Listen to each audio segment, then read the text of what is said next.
Assalamualaikum warahmatullahi wabarakatuh. Perkenalkan, nama saya Yusfian. Saya berasal dari SMA Negeri 1 Air Gegas. Di video kali ini saya akan melakukan praktikum, yaitu penentuan asam dan basa dengan indikator alami.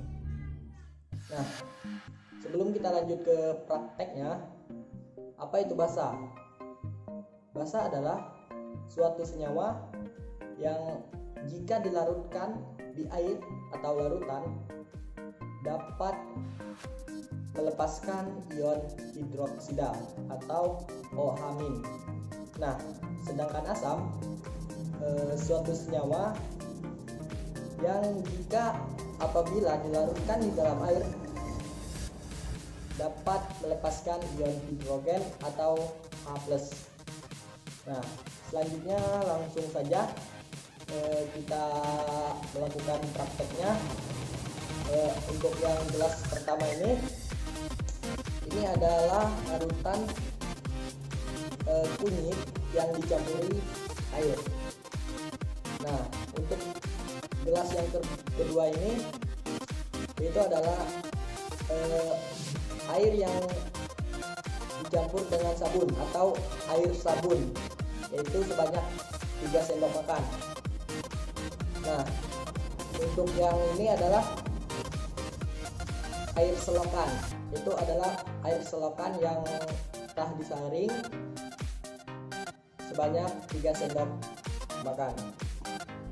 Nah, untuk gelas yang keempat ini adalah larutan obat-obatan, yaitu saya ngambil dari obat Promak sebanyak 1 butir dan dicampuri air sebanyak 3 sendok makan.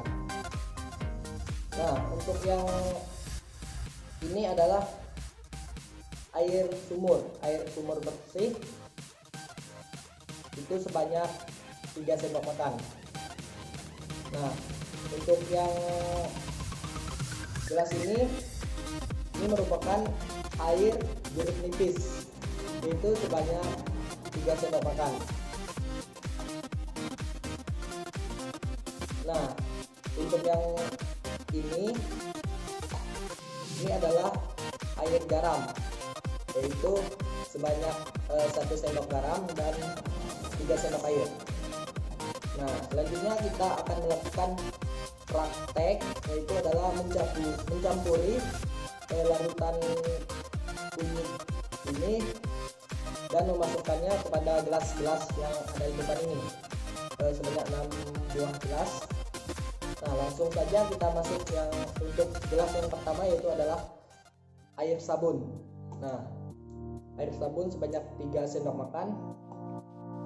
Kemudian kita masukkan larutan kunyit yang dicampuri air sebanyak 1 sendok makan. Kemudian kita aduk.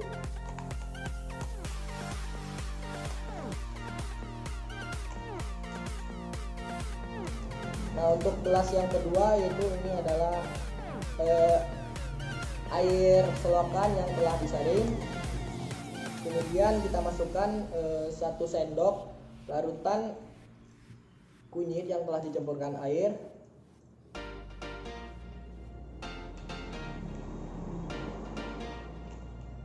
Kemudian kita aduk biar tercampur rata.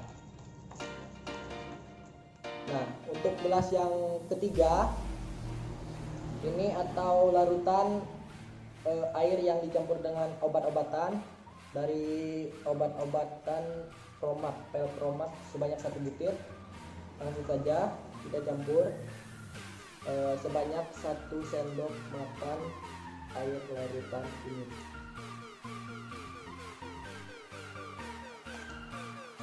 Nah, langsung saja kita aduk.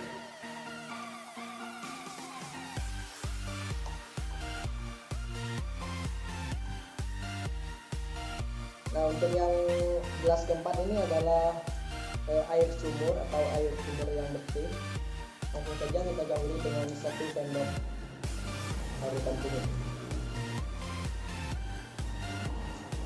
Kita aduk.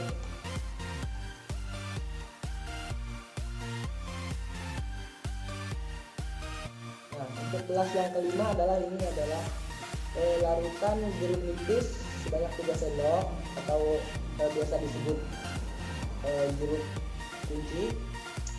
Kita masukkan 1 sendok larutan kunyit. Kemudian kita aduk.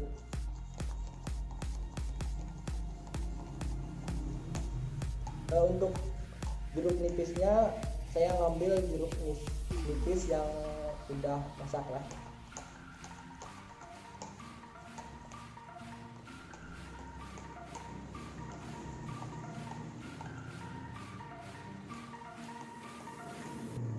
Nah, untuk larutan yang terakhir itu adalah larutan yang air dicampuri dengan 1 sendok garam dan 3 sendok air.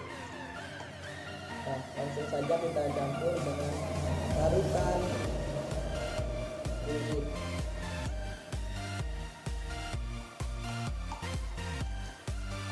Kemudian kita aduk ya teman-teman.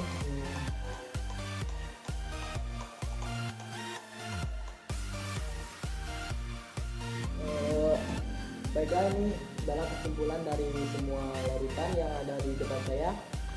Saya akan menjelaskan untuk larutan yang pertama itu adalah larutan air kunyit yang dicampuri dengan air sabun. Nah, untuk hasilnya ini warnanya adalah merah ya teman-teman. Itu adalah tidak terlalu merah tapi masuk ke merah, itu bersifat asam. Nah, untuk gelas yang kedua yaitu adalah larutan air selokan yang dicampur dengan kunyit. Nah, warnanya itu adalah warna kuning, itu adalah bersifat basah. Nah, untuk gelas yang ketiga ini adalah larutan obat-obatan yang dicampur dengan air kunyit. Nah, untuk hasilnya itu adalah berwarna merah. Nah, jadi larutan ini bersifat asam. Nah, untuk gelas yang keempat ini adalah larutan yang dicampuri dengan kunyit, yaitu adalah air sumur bersih, itu bersifat basah karena warnanya juga kuning. Nah, untuk yang gelas yang kelima ini yaitu air jeruk nipis yang dicampuri dengan air kunyit, yaitu menghasilkan larutan basah juga teman-teman, warna kuning. Nah, untuk gelas yang terakhir itu adalah larutan air garam yang dicampuri dengan air kunyit, yaitu menghasilkan larutan yang bersifat basah juga teman-teman, karena dia berwarna kuning.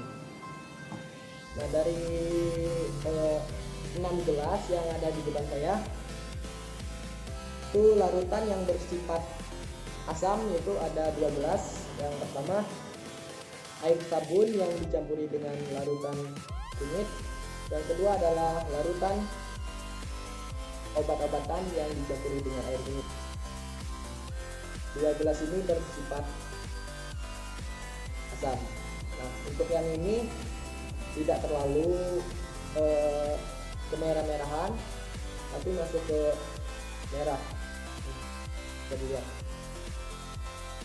untuk yang ini sudah jelas sekali, itu warna merah pekat, yaitu adalah warna merah tua, jadi masuk ke asam. Untuk 4 gelas yang lainnya yaitu adalah larutan yang bersifat basah, yaitu berwarna kuning.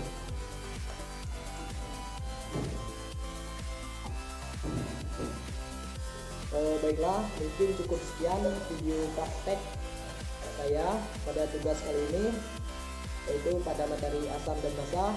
Kurang lebihnya saya mohon maaf, kepada Allah saya mohon. Saya akhiri. Wassalamualaikum warahmatullahi wabarakatuh.